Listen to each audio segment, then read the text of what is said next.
Playing through Splatoon single player, I was pleasantly surprised by one thing in particular: the shockingly awesome final boss. I won't spoil the fight for you if for some reason you haven't reached it yet, but I found it to be a great blend of challenge, humor, and fun.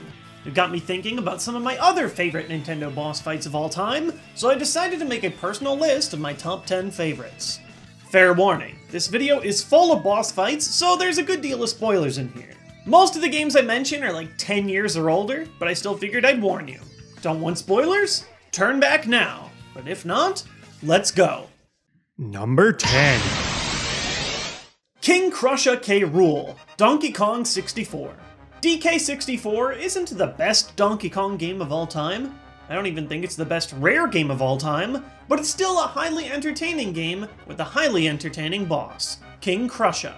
Throughout the game, your main objective is to control 5 different Kongs, each with multiple abilities. For the final DK64 fight, you'll have to fight King K. Rool's boxer alias in a 5-round fight, each utilizing different skills of different Kongs.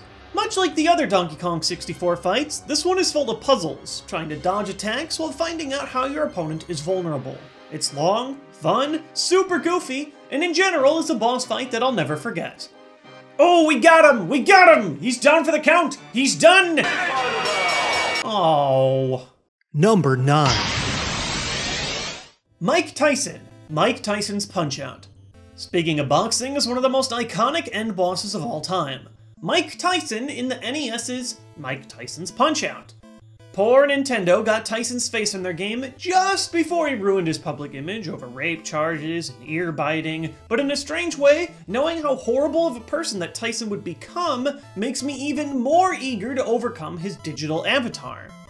I don't have an eloquent way of putting it. Tyson is messed up. The difficulty spike is unbelievable.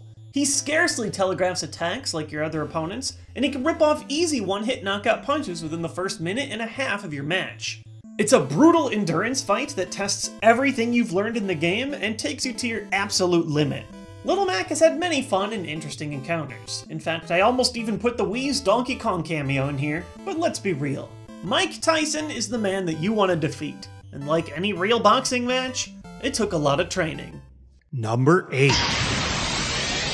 Sturm, Advance Wars.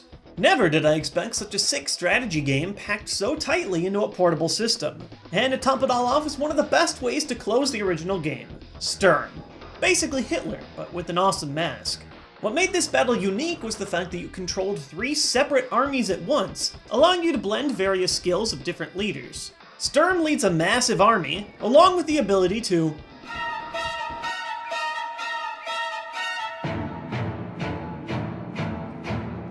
You could argue that the Advance Wars 2 battle with the Death Ray is even better, but it was always that first fight that made me realize just how great working with all the armies in Advance Wars at once could be. Number 7. Andross, Star Fox 64. With the big Wii U Star Fox just around the corner, what better way to reminisce than by looking back on the most successful Star Fox title of all time, 64. Except we're playing it on the 3DS because it looks a little bit better. Your final battle is with a mad scientist Primeape face, at least at first. I always loved how expressive he is. You can shoot him in the eyes and he'll wince, or drop a bomb in his mouth and he'll do that. Depending on which route you took, you'll either have to face down a fake robot decoy, or a more challenging all-range battle with Andross's floating brain. The game's true ending even brings a rendezvous with Fox's deceased father.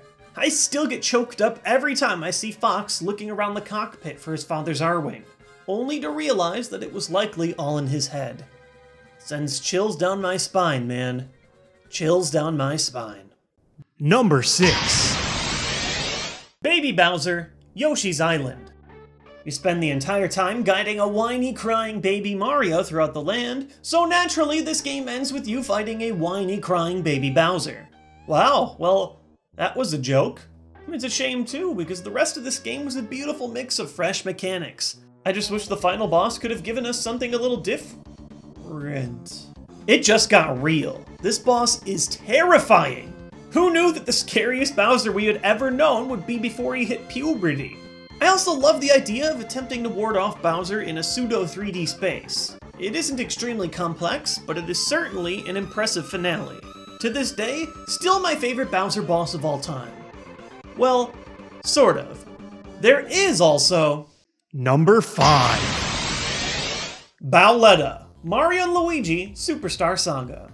Have you ever thought to yourself, what if Bowser was a girl? No? Well, too bad, here it is anyways. Mario and Luigi for the Game Boy Advance closes with the final showdown on Bowser, this time possessed by the evil witch Baletta.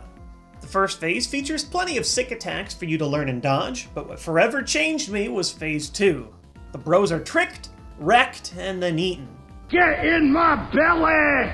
You're given a shot to redeem yourselves in a fight against her soul, with 1 HP. And if your speed isn't huge, you still have to dodge the opening attack cycle before you can even heal up. This is sadistic. And aside from the twist, the second phase of the fight is still an endurance round. Spinning arms, dodging lasers before she has the ability to freeze time, it's unreal. You have to fight through healing, weak points, all that good stuff.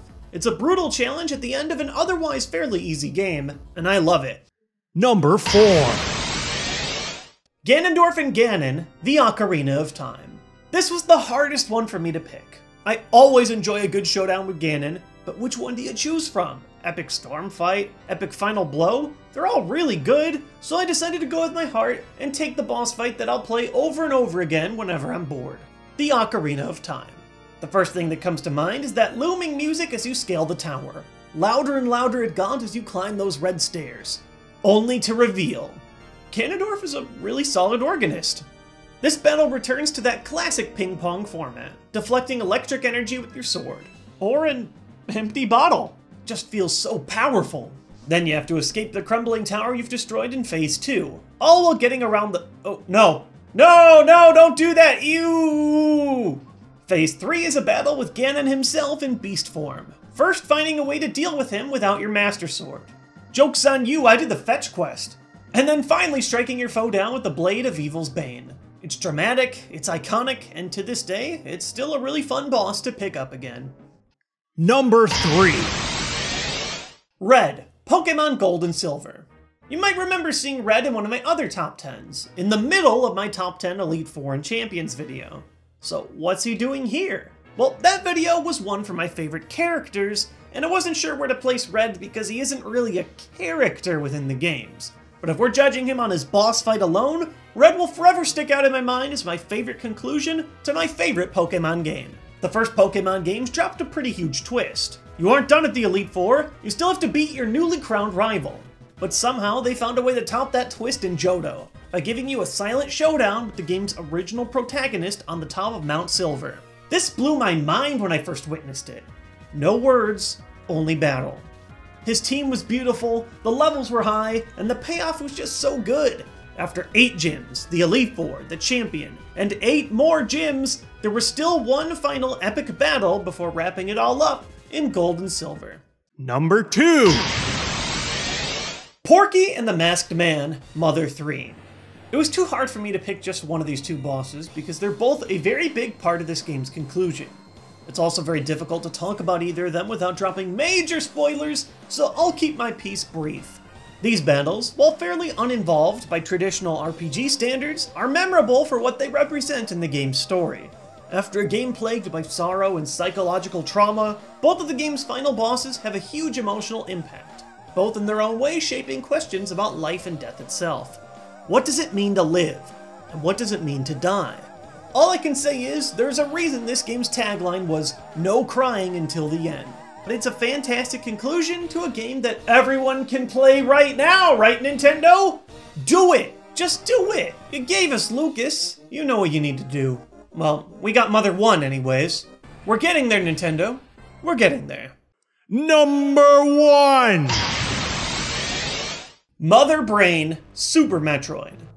I always found the original Mother Brain boss unimpressive. I mean, the concept of a giant intelligent network controlling things is clever and fun, but shooting a big brain in a jar is kind of boring.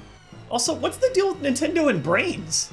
So, once we entered the incredible moving world of Super Metroid and I saw this again, I was a little underwhelmed. But boy was I wrong. You start with the obnoxious, but still challenging brain in a glass thing. That's cool, we've been there. Oh, no, we have not been here, though. The epitome of disgusting, Mother Brain left a permanent scar on me for the rest of my life. It's a great fight, and there comes a point where things really start getting serious. Oh my god, I'm getting destroyed!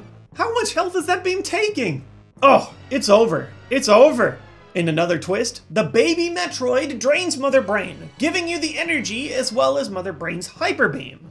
No, not that Hyper Beam, Actually, you know what? It pretty much is that Hyper Beam. After your savior is tragically blown to pieces, the rest of the fight becomes an adrenaline-fueled tale of revenge. Everything about Mother Brain is perfect, from multiple twists, to amazing endgame powers, to using gameplay as a story vehicle, to emotions that you would never expect from a space shooter with no dialogue. No dialogue. Those are the days. Man, Mother Brain had it all. Thanks for watching today's Top 10. There are many incredible bosses over the span of Nintendo's varied history, but those are the 10 that left the biggest impact on me. If you want to check out the last Top 10s that we've done, you can find them right here. And if you want to stay up to date on each new video that we do on this channel, you can subscribe by clicking this button right here below. I'll see you guys next time with more boss Nintendo content.